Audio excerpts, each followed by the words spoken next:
What's up, everybody? My name is Marshall Lemke, and I was just accepted into the Ibew 640's apprenticeship program. Now, the reason for this video, for this channel, is to kind of answer questions some people might have about becoming an electrician, or some questions about joining the union, as well as documenting my own personal journey learning the trade. For some reason, there really isn't much content surrounding this type of stuff, so I was like, fuck it, why not me? So in this video, I'm going to be going over my background, why I wanted to become an electrician, why I wanted to join the trade, why I wanted to join the union, how long it took me to get accepted into the apprenticeship program, what I'm currently doing for work, and what I've learned so far from working. All right, so my background.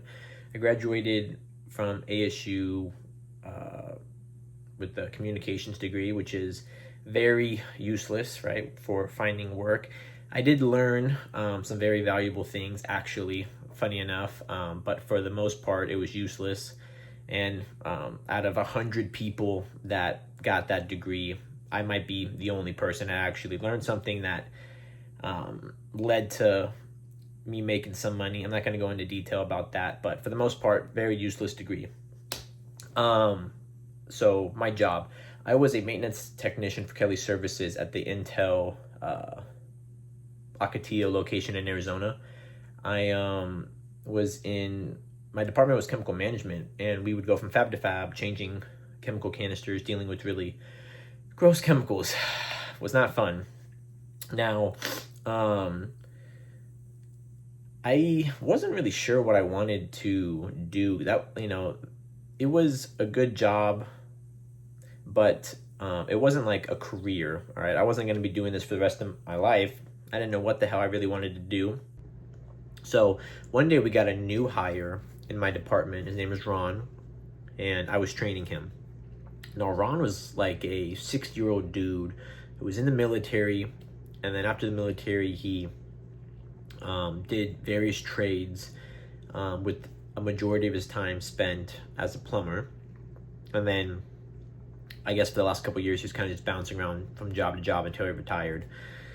And I spent a lot of time with him because I was training him. And he comes up to me one day and he goes, "Marshall, I think you're too good for this place. This job isn't a career.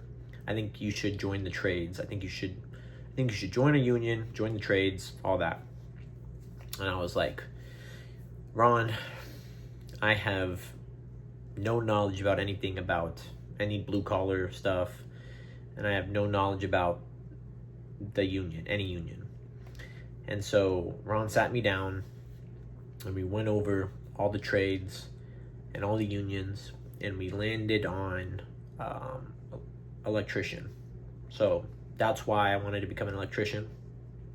And I didn't know why people join unions and stuff like that. And he was like, "Marshall, unions are going to take care of you. They're going to educate you. They're going to give you great benefits. They're going to make sure you have rights."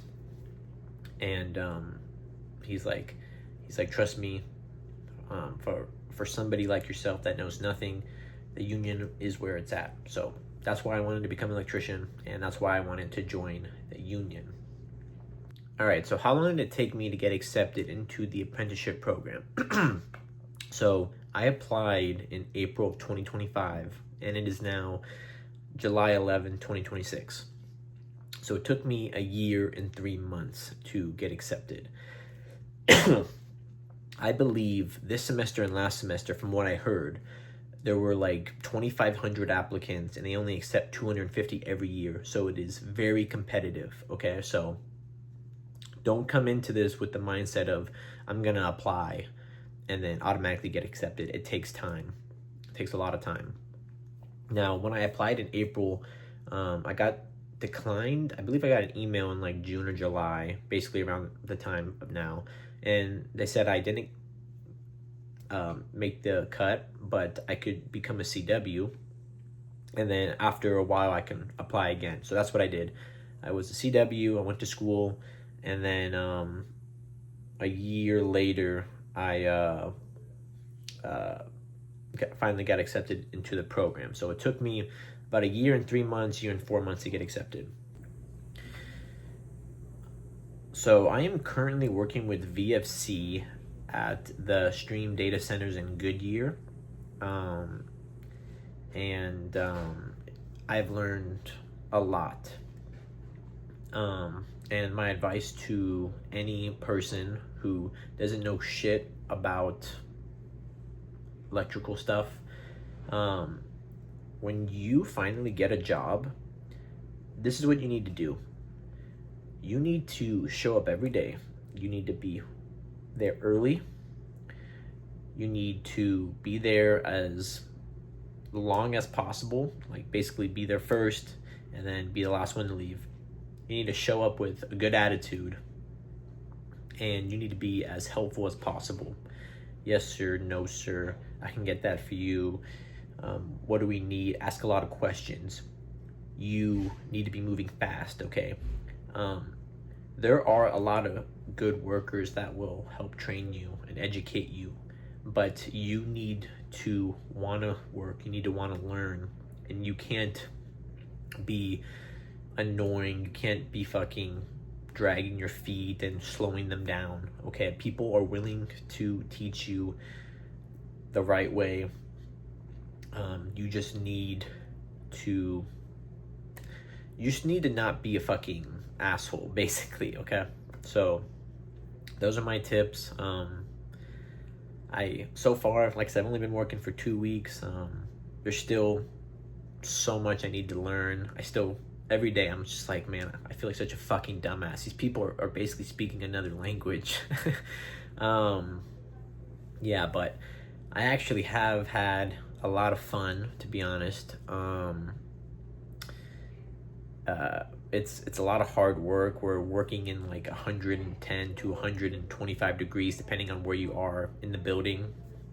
But at the end of the day, when I'm driving home, I'm like, you know what? Like, I feel like I've accomplished something. So, yeah.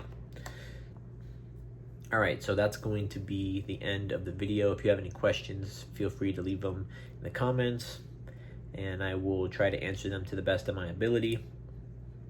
But like I said, I'm a newbie when it comes to this, and hopefully in a few years we can see some real progress in the trade.